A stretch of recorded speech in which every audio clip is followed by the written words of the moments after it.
que lo trabaja directamente la Fundación Natura, en el cual lo que se quiere hacer es una selección y un portafolio de proyectos forestales que estén verificados por un tercero. En este momento hay un memorando de entendimiento firmado con BCS, que es una firma chilena que verifica y tiene una amplia experiencia en el tema de verificación de proyectos forestales, y es un poco dar un paso adelante de lo que nosotros conocemos comúnmente como una compensación, que sea verificada, que sea aval, que sea de proyectos que están verificados y que estén colgados y avalados por el Ministerio de Ambiente.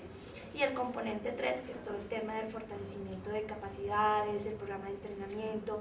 Sé que las empresas que están acá invitadas de la Secretaría en el marco pues, de la alianza que positivamente logramos desarrollar en el marco de este convenio,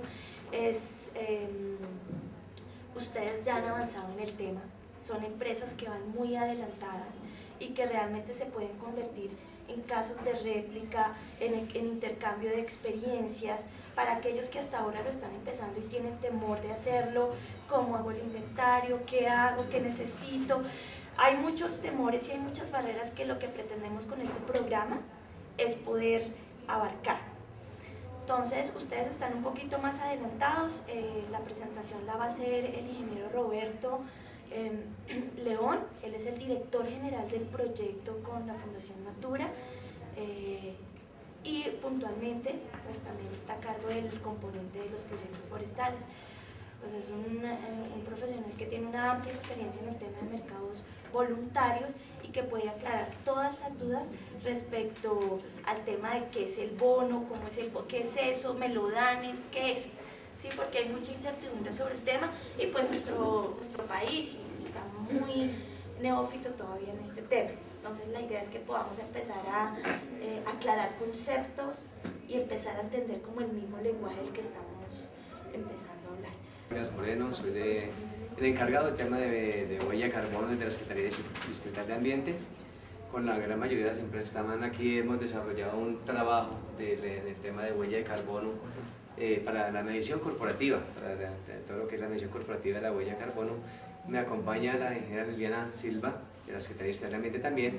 Ella es la ingeniera de sistemas que desarrolló el software, que ha tenido a cargo el desarrollo del software. La idea de hoy es algunas preguntas que tengan sobre todo las empresas que ya lo han trabajado. ¿Por qué el contexto? Estamos hablando en una reunión en donde a nivel nacional se van generando diversas iniciativas, como el tema de huella de carbono es un tema que se va poniendo de moda, ¿sí? Entonces, digamos, diversas iniciativas van existiendo alrededor del tema de huella de carbono. Entonces, la Gobernación también está desarrollando un software, la CAR tiene también un programa, Cornare también tiene otro programa del tema de huella de carbono, y cada uno va desarrollando sus softwares, ¿sí? Lo que estamos hablando era la importancia que tiene unificar factores de emisión.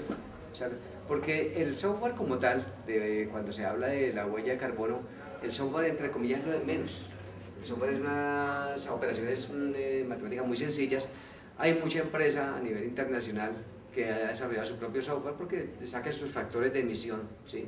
Y hace su propio cálculo y dice, a mí el cálculo que me da es, el tema es cuál es el factor de emisión que se utiliza. Porque si ustedes miden con un factor de emisión hoy y dentro de un año el factor de emisión ha cambiado, miden con otra calculadora y utiliza otro factor de emisión, ¿sí? Ahí el resultado les varía. Y entonces no va a haber una trazabilidad sobre si mejoré, empeoré, sobre cuál es la realidad de cómo estoy manejando el tema de mi responsabilidad con el tema de huella de carbono. Entonces básicamente lo importante es eso, lo importante que estamos tratando, lo que estamos tratando de unificar básicamente es cómo que todos, independientemente de cuál sea la calculadora que se utilice, ¿sí? Que utilicemos unos mismos factores de emisión, y entonces vamos a hacer una reunión con el Ministerio, a ver si a nivel nacional se articula, pero lo importante es eso. O sea, en el tema de huella de carbono hay dos cosas, entre comillas, sagradas para trabajarlo. Uno es el tema de los datos, porque pasa como en Excel, ¿no? Como en cualquier Excel o algo, él le hace, el computador hace lo que uno le ordena. El problema es cuál es el dato que yo ingreso. Entonces, bajo el dato que yo ingreso, cuál es el dato que yo ingreso, está toda la trazabilidad, la validación, toda la metodología de recolección. Por eso con las empresas que hemos venido trabajando insistíamos bastante en el tema de regirse a un protocolo muy estricto y en el informe dejar el protocolo cuál fue. ¿Para qué? Para que si yo el día de mañana me voy de la empresa y llegó otra persona, tenga los mismos criterios de cómo recoger datos, cómo validarlos, cómo consolidarlos, para que el dato sea comparable. Porque si yo mido un año de una manera y el siguiente año mido de otra, huella de carbono no sirve para nada.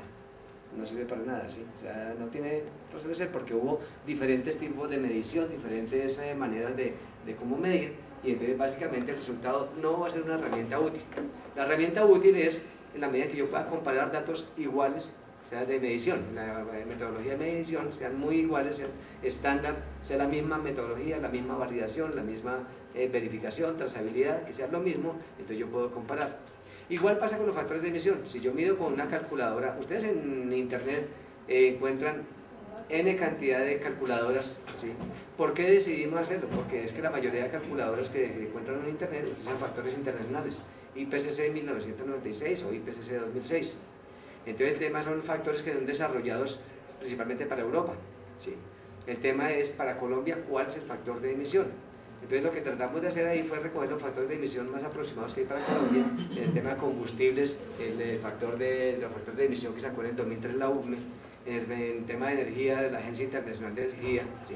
Y hemos tratado de buscar cuáles son los que están más cercanos a Colombia, para que, digamos, lo que resulte de Colombia sea lo más aproximado, sea lo más real para nuestro país. Entonces la invitación en el tema de huella de carbono es que utilicemos de alguna manera, que vayamos utilizando el mismo factor de emisión para que las medidas sean consecuentes, ¿sí? con el resultado, y poder determinar y poder mostrar que si mi organización va a mostrar que hice una reducción de huella de carbono, sea porque hay una trazabilidad de datos, sea porque se puede una verificación, ¿sí? Y porque hay un respaldo técnico de qué fue lo que medí antes, cómo medí después, y entonces básicamente cómo los resultados reales que estoy dando en la disminución. Vamos a ver que para el tema de bonos de carbono, pues obviamente esa trazabilidad es fundamental, ¿sí? Pero si su organización realmente disminuyó, o sea, cuál es la trazabilidad que hay, cuáles fueron las mediciones que se hicieron, bajo qué factores de emisión, etc. Entonces lo que queremos en esta primera parte muy rápidamente es ver a las empresas que están trabajando con Secretaría si hay dudas sobre el tema de uso de la calculadora, las recomendaciones sobre el uso de la calculadora, qué recomendaciones hay, qué les gustaría como empresas que ya la han utilizado, que ustedes ya han hecho el piloto de utilizarlo, cuáles son las recomendaciones que harían, qué les gustaría obtener, cuál sería la facilidad para utilizarla, cómo les gustaría optimizarla, para que miremos de una manera muy corta esto antes de entrar ya en la parte de bonos de carbono.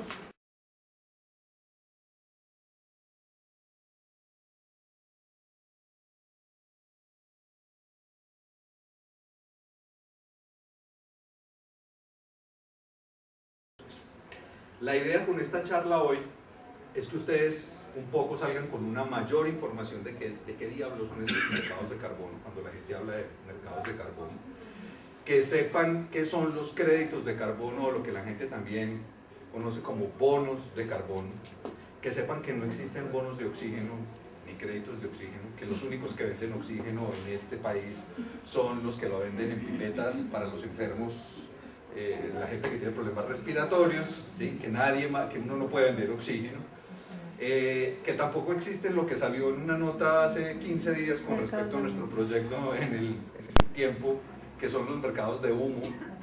Aquí ni estamos comprando ni estamos vendiendo humo, ¿sí? Que todo eso es unas fallas en la comunicación que, digamos, se han generado precisamente por el desconocimiento sobre el tema, y que hay que tratar de superar todos esos problemas de comunicación para que todos hablemos en un lenguaje muy claro, en el que estemos hablando con las mismas bases, y que ese uso indebido del lenguaje no se preste, como se ha prestado en los años más recientes, para estafas, para involucrar a gente en negocios que no son tales, para involucrar a comunidades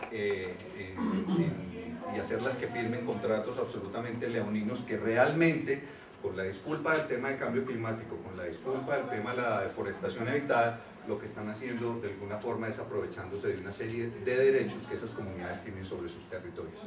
Entonces, esta es una charla fundamentalmente informativa. está concebida como una típica presentación en PowerPoint, pero les voy a pedir el favor de que en el momento que quieran la interrumpan y hagan las preguntas que sean del caso, porque ante todo esto se trata de que sea un diálogo y de que ustedes aclaren las dudas que puedan tener con respecto a este tema, ¿sí? O sea, siéntanse en la absoluta libertad de levantar la mano y hacer las preguntas que consideren del caso, porque ese es el objetivo número 1 de la reunión, ¿ok?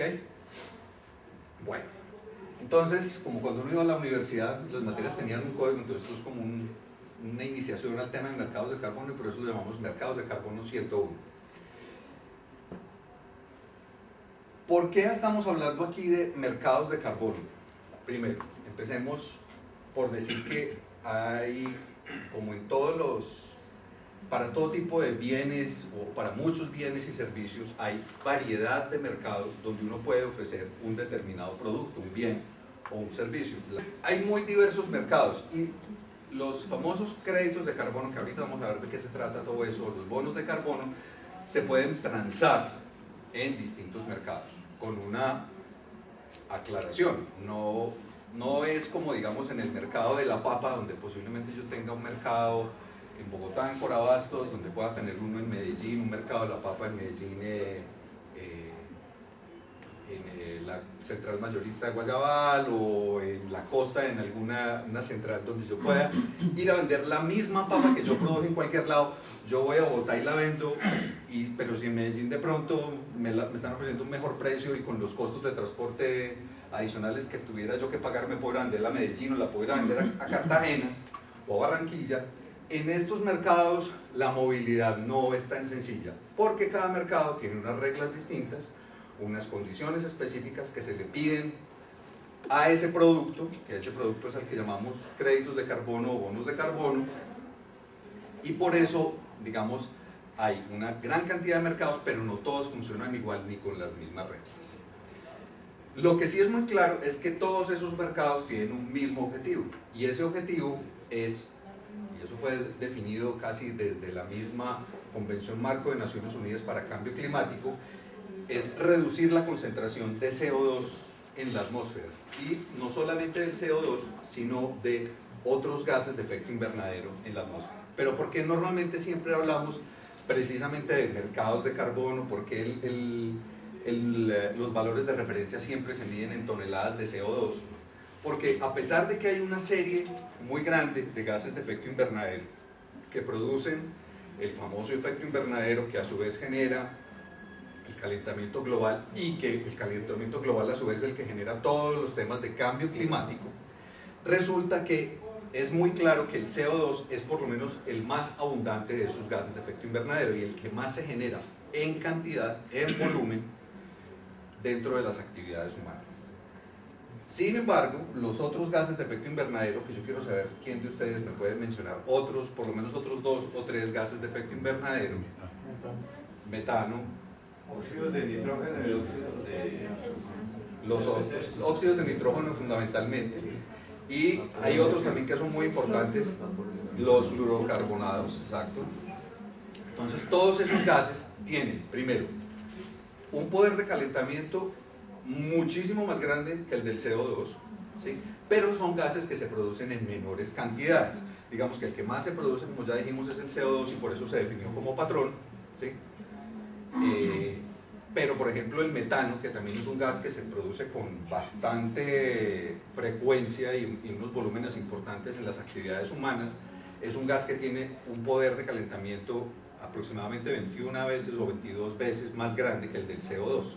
Pero como el CO2 entonces definimos que iba a ser el patrón, entonces por eso muchas veces ustedes me van a estar oyendo hablar de mercados de carbono, me van a estar oyendo hablar de toneladas de CO2 equivalente siempre, a pesar de que yo me pueda estar refiriendo a proyectos o a estrategias que lo que hacen es reducir las emisiones de otros gases diferentes, como el metano, como los óxidos de nitrógeno, como los fluorocarbonados.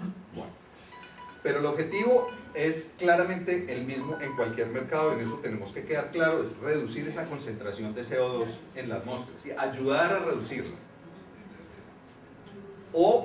Y bueno, ¿cómo la puede uno reducir? Uno puede reducirla o disminuyendo las emisiones, o efectivamente capturando ese CO2 de la atmósfera, ¿sí?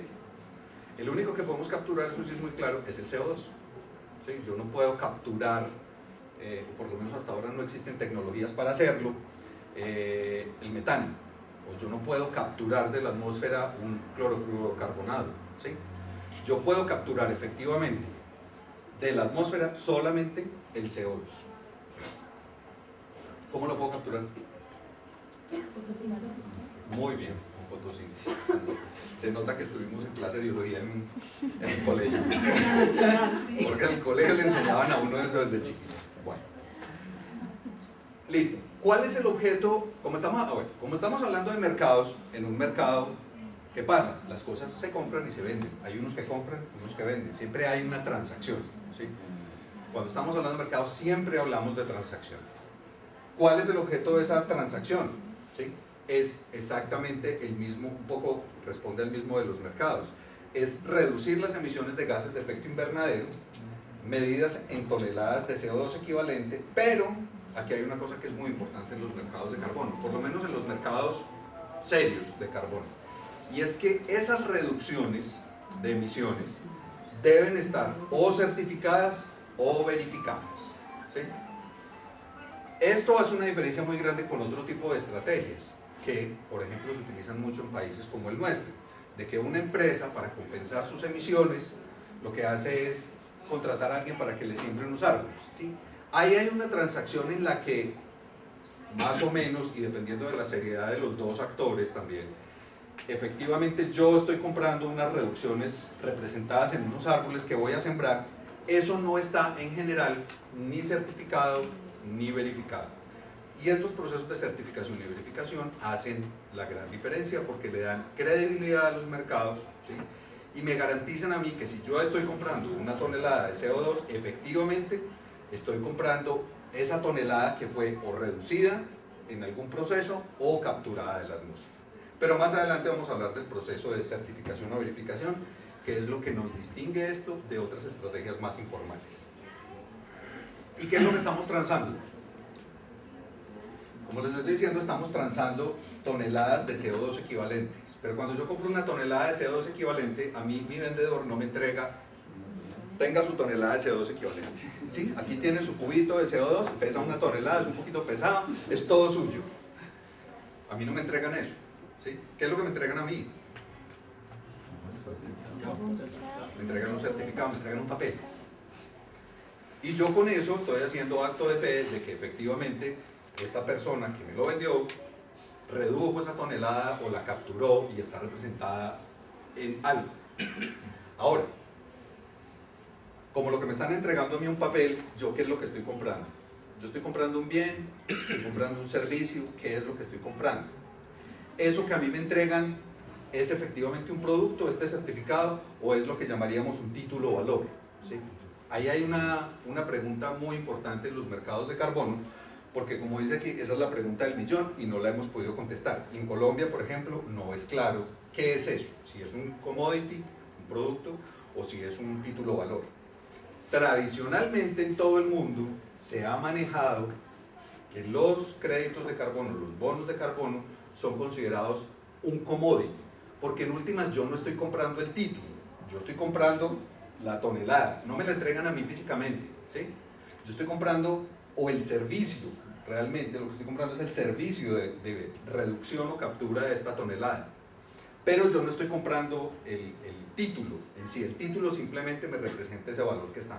Entonces en el mundo, e incluso en Colombia, se considera que básicamente estos créditos de carbono son commodities, y eso tiene implicaciones tributarias. No es lo mismo el manejo tributario que yo le doy a un producto, a un commodity, que el manejo tributario que yo le doy a un título valor. Yo sobre los títulos valores tengo que pagar impuestos, hay una serie de reglas que están, todos los títulos valores están siendo auditados por una superintendencia. En Colombia la superintendencia financiera hace todo el seguimiento a esa clase de títulos, pero como entonces lo consideramos un commodity, hasta ahora esa institucionalidad del sector financiero no tiene injerencia sobre el funcionamiento de estos mercados, pero eso puede cambiar y es una cosa que, digamos, una de las grandes preguntas que tenemos en Colombia es, bueno, ¿cómo consideramos eso para no tener hacia futuro ningún tipo de problemas con el manejo de estos créditos? Una de las cosas claves en los mercados es que cuando yo compro algo o vendo algo, cuando hay una transacción, básicamente hay un acuerdo entre comprador y vendedor en el precio que hay que pagar, ¿sí? Hay un acuerdo que está definido por muchos factores, pero como en la mayoría de los mercados, en este tipo de proyectos, los precios son establecidos por la ley de la oferta y la demanda, y por eso los precios en los mercados de carbono, y eso lo vamos a ver ahora más adelante en la presentación, son precios que varían mucho, varían de año a año, varían por las condiciones económicas internacionales, varían por el ingreso de nuevos actores al mercado, o sea, por el incremento, por ejemplo, de la oferta, o por el incremento de la demanda proveniente de algún país que de un momento a otro, o algunas empresas que de un momento a otro decidieron entrar en este mercado. Entonces, aquí básicamente se establecen precios por la ley de la oferta y la demanda, aunque los mecanismos en muchos casos, digamos, responden más a lo que debían ser los mercados de cualquier cosa en su etapa más inicial, y es que hay una negociación directa entre comprador y vendedor para establecer el precio final. No hay un precio de referencia, mejor dicho, nadie le puede decir a uno, los créditos de carbono hoy amanecieron a $5.53, como uno puede verificar, por ejemplo, en lo que pasa con el precio del dólar, el precio de referencia, el precio de las acciones, sino que hay un montón de transacciones diferentes que permiten establecer tal vez un promedio del valor de los créditos de carbono, pero no hay un único precio para las transacciones de estos créditos de carbono. ¿Alguna pregunta hasta ahí? Bueno, sigamos. ¿De dónde diablos surgen estos mercados? Entonces, como yo les decía, el principio de las cosas es la famosa Convención Marco de las Naciones Unidas para Cambio Climático, que se realizó en la Cumbre de Río en 1992.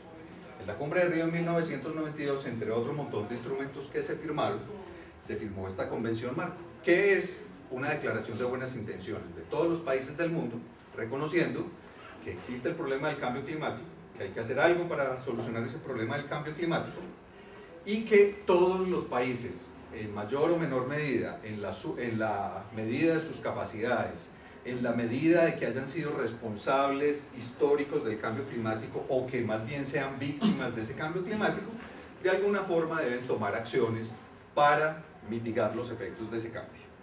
Entonces, la Convención Marco no establece ningún compromiso vinculante para nadie. O sea, sencillamente cada país que la firmó y la ratificó dice, yo soy consciente del cambio climático y sé que tengo que hacer algo, pero no más. Entonces, pues bueno, una declaración de esas sí, muy bonita, muy chévere, pues como la mayoría de las declaraciones internacionales, pero ¿cómo le ponemos dientes a eso? Sí, eso tiene que tener una serie de instrumentos que de verdad garanticen que ese objetivo que busca la convención, que dice que se deben reducir las concentraciones promedio de gases de efecto invernadero en la atmósfera, ¿cómo lo hacemos? Entonces, uno de esos instrumentos, uno de esos dientes que se le crearon a la convención es el famoso Protocolo de Kioto, ¿sí? Que es un instrumento que se desarrolla con posterioridad a la convención, no se desarrolla en el 92, se desarrolla como en el 94, 95, algo así. Y el Protocolo de Kioto sí es un instrumento que establece qué tipo de medidas son las que se deben implementar para garantizar esa reducción de las concentraciones de gases de efecto invernadero en la atmósfera.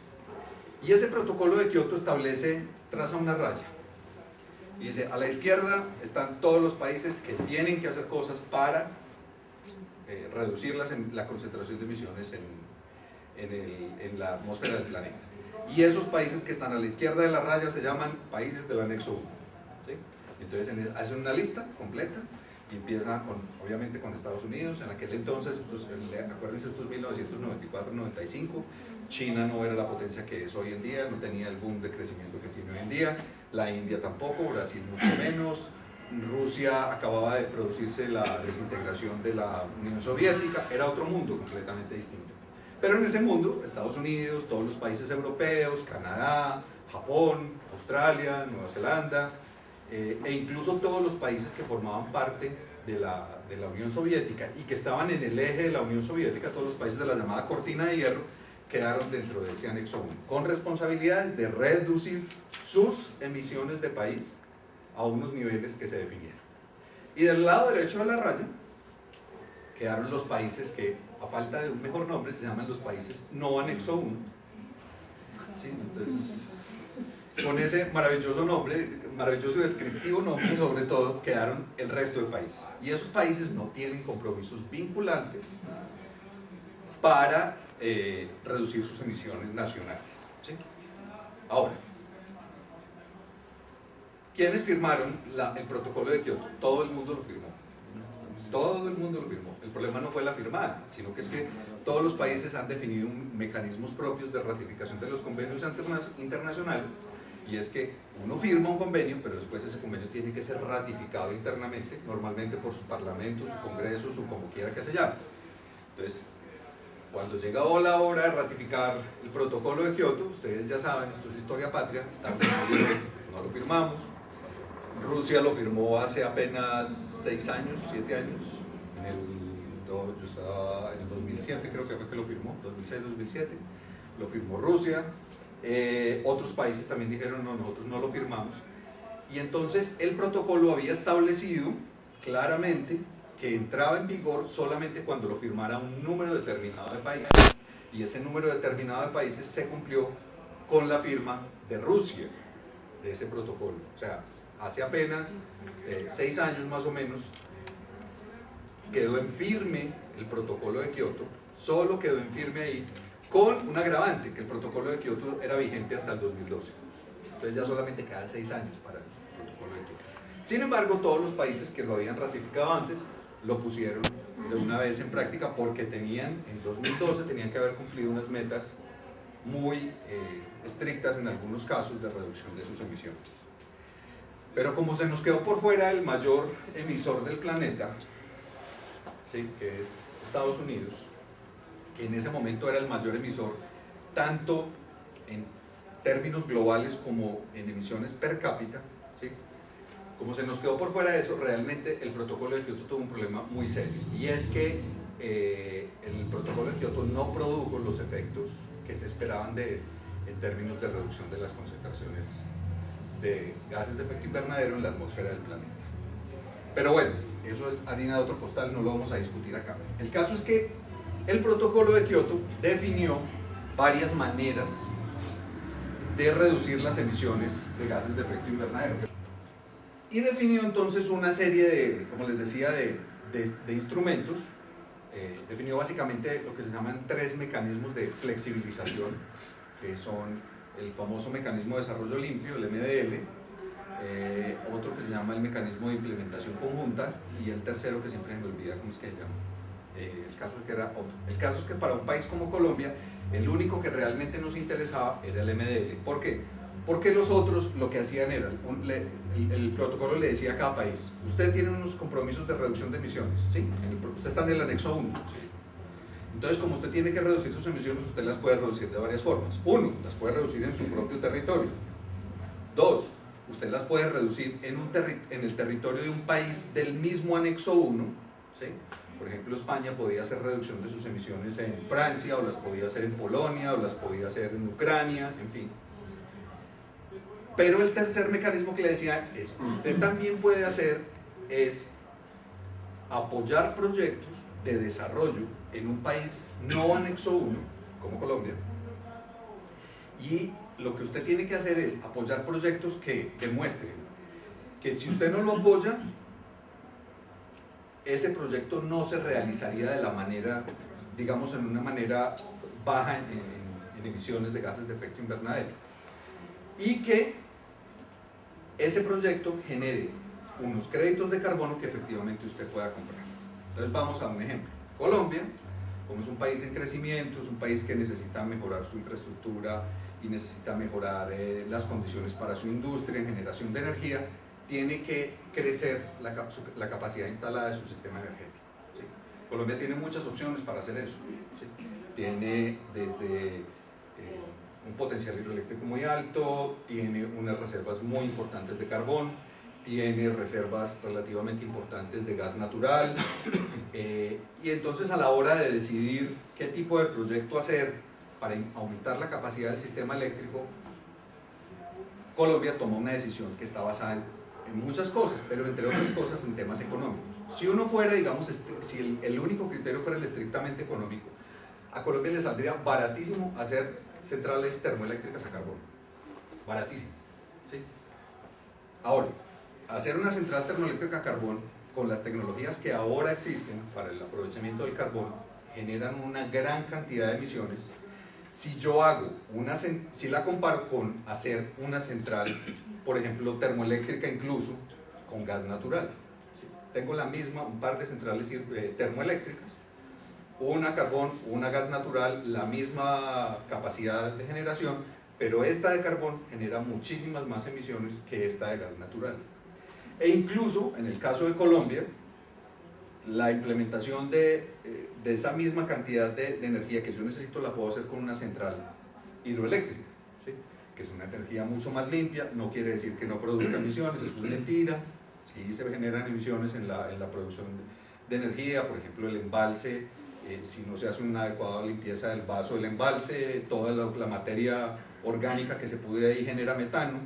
Bueno, el caso es que yo tengo, digamos, esas tres opciones en el caso de Colombia. Si Colombia, insisto, tomara una decisión absolutamente económica, posiblemente se iría con las centrales termoeléctricas a carbón. Pero si Colombia, en vez de eso, toma más bien la decisión de hacer la central hidroeléctrica, que seguramente sale más cara, que se demora más en construirla, ¿sí? Que tiene una inversión mucho más grande, hay una diferencia entre las emisiones que genera esta termoeléctrica a carbón con esta hidroeléctrica, ¿sí? Esa diferencia en las emisiones es lo que yo puedo convertir en créditos de carbono y venderlos, ¿sí? Entonces, fíjense que el protocolo de Kioto, a través de ese mecanismo de desarrollo limpio, le da la oportunidad a un país como Colombia, que no tiene ningún tipo de obligación para reducir sus emisiones, de generar una oportunidad económica a través de proyectos de desarrollo que el país mismo necesita, ¿sí? No son proyectos suntuarios, son proyectos que efectivamente le están apuntando al desarrollo del país, y no solamente en el sector eléctrico, sino también en sectores como transporte, en el sector forestal, en el sector agrícola, en el sector industrial. Hay un gran abanico de posibilidades. Bueno, entonces, como un país como Colombia puede generar esos créditos y puede buscar quién se los compre, ahí es donde se generó un mercado alrededor de todo el famoso mecanismo de desarrollo limpio. Y ese fue tal vez el primer mercado que corresponde a esta categoría que llamamos mercados regulados. ¿Por qué son mercados regulados? Porque el protocolo de Kioto y la Convención Marco de Naciones Unidas crearon además todo un arreglo institucional para decir cómo funciona este mercado. Y es que yo la pinté muy sencilla, como que Colombia sencillamente decide entre la carboeléctrica y la hidroeléctrica. Pero para que Colombia pueda hacer eso y vender unos créditos asociados a la construcción de la hidroeléctrica, que es más limpia en términos de emisiones de gases de efecto invernadero, Colombia tiene que seguir unos pasos absolutamente estrictos. Hay unas reglas de juego muy claras que definen si Colombia puede hacer eso o no lo puede hacer. Entonces se definieron procesos de aprobación nacional, se definieron procesos de aprobación internacional. Cualquier proyecto del MDL primero tiene que pasar por una aprobación de la Autoridad Nacional, del Ministerio de Ambiente. Después tenía que ir a las Naciones Unidas a otro proceso de aprobación. Esto contando con que ya hubiera una metodología desarrollada para ese tipo de proyectos. Pero cuando el MDL inició, no existían metodologías para ningún tipo de proyecto. Entonces cada proyecto tenía que generar su propia metodología para calcular esas reducciones de emisiones, para hacer todo eso. Entonces estos eran procesos complicados, engorrosos, con auditores internacionales, con muchas cosas. Pero ese mercado de alguna forma funcionó básicamente porque los países europeos le apostaron a ese mercado. Fueron como los que más seriamente se tomaron el protocolo de Kioto. Tanto es así que los mismos países europeos crearon al interior de la zona euro, digamos, o de Europa en general, una especie como de submercado que les permitió a ellos cumplir a cada uno con las metas que tenían dentro del protocolo de Kioto. Y es el famoso EU ETS, el esquema de transacción de emisiones de la Unión Europea, ¿sí? Entonces, crearon otro mercado también con unas reglas que son muy consecuentes con las del protocolo de Kioto.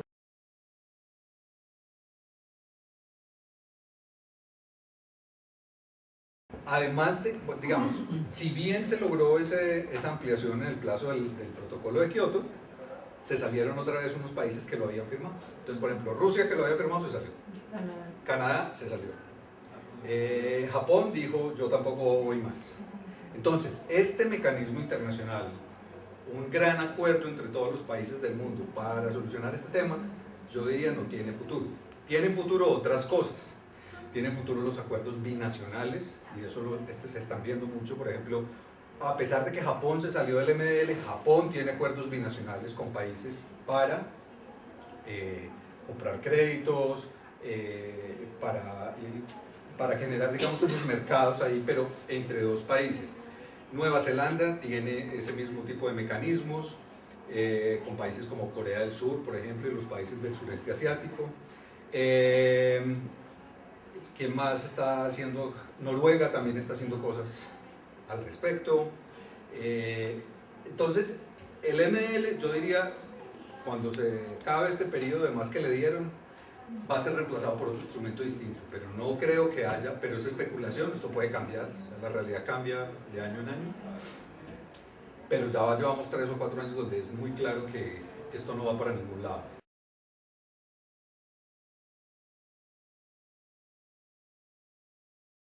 Habla de mercados porque no hay un único mecanismo de transacción, porque hay un montón de pequeños mercados con reglas distintas, con estándares distintos, con metodologías distintas, con trámites diferentes. Entonces por eso hablamos de mercados, y cada mercado un poco se identifica con el estándar que utilice, ¿sí? Hay una serie de estándares diferentes que son utilizados por cada uno de esos mercados.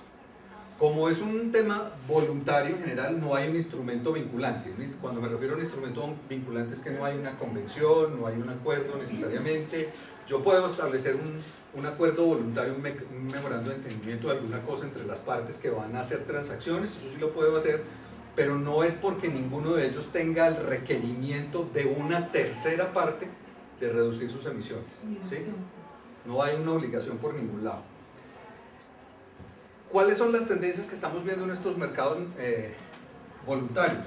Se están desarrollando mercados nacionales. Hay distintos países que están desarrollando mercados nacionales. En América Latina, por ejemplo, Chile, a través del Santiago Climate Exchange, están desarrollando su propio mercado. Chile no tiene ninguna obligación, sencillamente están desarrollando un mercado ahí. Brasil tampoco tiene obligación, dentro de un poquito la ponen, pero por ahora no tiene. Y está desarrollando su mercado. México está desarrollando su mercado, y la idea es que en Colombia también desarrollemos un mercado que claramente no va a estar definido porque el ministerio le ponga límites de emisión a nadie, no es eso, pero es que no es necesario que le pongan a uno límites de emisión para que haya un mercado sea siempre que haya quien quiera comprar, quien quiera vender. Eso es un mercado básicamente, es un lugar de encuentros de compradores y vendedores de un bien o de un servicio. Se están generando mercados regionales, hay países que se están juntando un poco para ver de qué manera pueden generar mercados regionales. La idea es que el futuro le apunte a esto. En el Caribe se están generando mercados de este tipo, en África se están generando mercados de este tipo, y hay mercados sectoriales que también se dan entre, digamos, por ejemplo, entre el sector eléctrico de un determinado país pueden generar, o de distintos países pueden generar un mercado de créditos de carbono.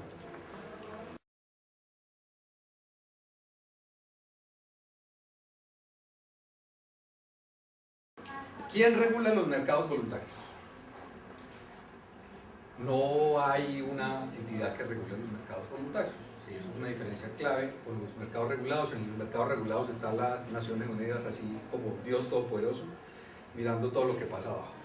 Aquí no hay quien. Hay una serie de organizaciones públicas o privadas que son los que sí han establecido esas reglas, esas metodologías, esos estándares que se utilizan en los mercados voluntarios. Entonces, si uno va a ver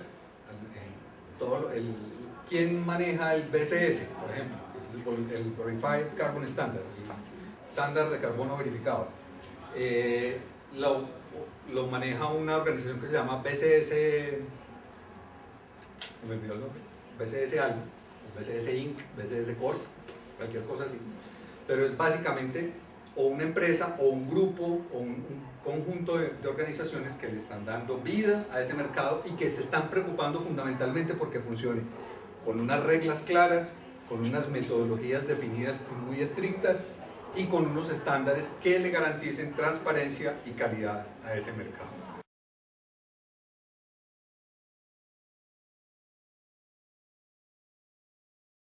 Pues bueno, aquí son actores públicos o privados de cualquier país, aquí sí no hay restricciones. Los mercados voluntarios puede hacer un proyecto desde alguien de Estados Unidos, y los hay así, mucha gente haciendo créditos, es el mercado más grande, el país más activo realmente en mercados voluntarios es Estados Unidos, y ellos desarrollan sus propios proyectos y hay quien se los compre en su propio país. Ningún país latinoamericano va a ir a comprarles pues créditos a los Estados Unidos, pero igual hay proyectos de acá que los compran empresas de acá o instituciones de acá, o las compran instituciones o empresas de otro lado. Entonces aquí no es tan claro quién compra, quién vende, ¿sí? No hay esa diferenciación. Lo mismo que los vendedores. Los tipos de transacciones son básicamente los mismos, la mayor parte son transacciones uno a uno, lo que se llama over the counter, pero sí se han desarrollado bolsas de carbono o plataformas de carbono que tratan de centralizar un poco las compras y las ventas. Hay ejemplos. La más famosa de esas bolsas de carbono fue el Chicago Climate Exchange, la bolsa de Chicago, que estuvo funcionando hasta hace 2-3 años y que se dio en Estados Unidos. Fíjense, en Estados Unidos no tienen el protocolo de Kioto, pero son muy activos en mercados de carbono. Ellos generaron esta bolsa de carbono, esa bolsa del clima de Chicago, y esa bolsa del clima generó sus propios estándares y desarrolló pues todos los mecanismos de transacción, y toda la transacción se hacía a través de una bolsa, ¿sí?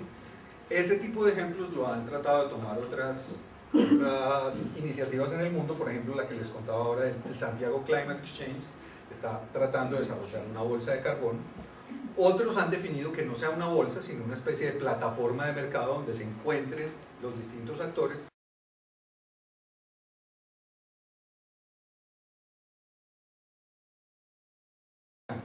Después aparecieron los de metano en rellenos sanitarios, después los de energía eólica, después los proyectos de plantaciones, de aforestación y reforestación, que son estos del 6%, después hidroeléctricas a filo de agua, o sea, pequeñas centrales hidroeléctricas, también el 6%, ODS, no tengo ni idea qué es, pero eran proyectos en Estados Unidos, es lo único que sé. Proyectos de manejo mejorado del bosque, que son muy importantes, que fíjense, es manejo mejorado del bosque, no es conservación exclusiva, sino es aprovechar el bosque. Esos aparecían aquí con el 5%. Carbono en suelos agrícolas, el que seguía. Biomasa, y aquí están temas de leña, están temas de aprovechamiento de residuos agrícolas, en fin. Metano en ganadería, es un tema que todavía no es muy grande, pero que en Colombia tiene un potencial muy alto, porque es una de nuestras principales fuentes de gases de efecto invernadero. Otros proyectos forestales en general, eficiencia energética, en fin. Ustedes ven el portafolio tan completo de proyectos. O sea, si bien los proyectos forestales, y afortunadamente, tienen mucha fuerza en los mercados voluntarios, ya que no la tienen en el MDL, hay todo tipo de proyectos de energías, y fíjense que todos son energías en general sostenibles, a filo de agua, en hidroeléctricas, eólica, energía de biomasa, eficiencia energética. Todo esto son proyectos que de alguna forma sí le apuntan realmente a un tema de desarrollo sostenible, porque además muchos de estos son hechos con la suma de un montón de pequeños propietarios, de pequeños beneficiarios, que eso sí, digamos, es como lo que uno debería buscar en un país como Colombia.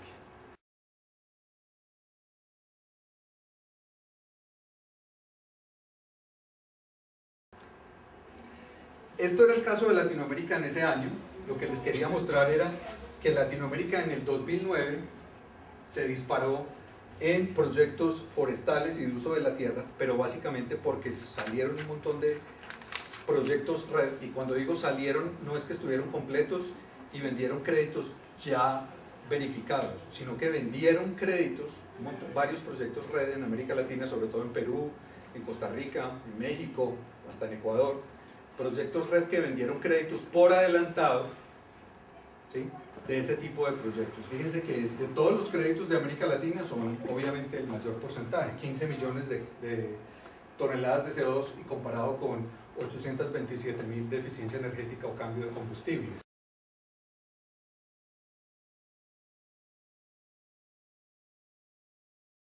Distinto, digamos, en el MDL. Ya vieron ustedes, teníamos 4 o 6 proyectos en mercados voluntarios. En el MDL, aquí no están los nombres, yo traté de poner los nombres. Aquí están la localización de algunos de esos proyectos que están en Colombia en el MDL, ¿sí? Si uno cuenta punticos, por lo menos hay 1, 2, 3, 4, 5, 6, 7, 8, 9, 10, 11, 12, 13, 14, 15, 16, 17, 18, 19, 20, 21 contra 6. Estos son los que están en teoría validados y que están o a punto o generando créditos ya. Entonces sí somos más activos en el MDL, ¿sí? Pero ¿qué va a pasar con esto ahora que no sabemos qué va a pasar con el MDL? Es como la gran pregunta. Para terminar un poco, hablemos como de lo que hacen las empresas en el tema de mitigación y de compensación, ¿sí? Los créditos de carbono pueden ser utilizados por una empresa, por ejemplo, para compensar sus propias emisiones. Supongamos, una empresa que haya hecho, la empresa Acueducto de Bogotá, tiene su proyecto de MDL, independientemente del mercado, si es voluntario o lo que sea. Generó su proyecto de MDL y generó unos créditos. La empresa puede utilizar esos créditos para dos cosas. Uno, para compensar parte de sus emisiones, ¿sí? Podrían utilizar eso. Si la huella es menor que eso, podrían utilizar parte de esos créditos para compensar las emisiones. Y esos créditos quedan cancelados y no se pueden utilizar para comprar y vender. Pero también la empresa lo puede identificar como una oportunidad de negocio. Entonces generó ese proyecto y los créditos que genera, sencillamente como no tiene ninguna obligación de compensar,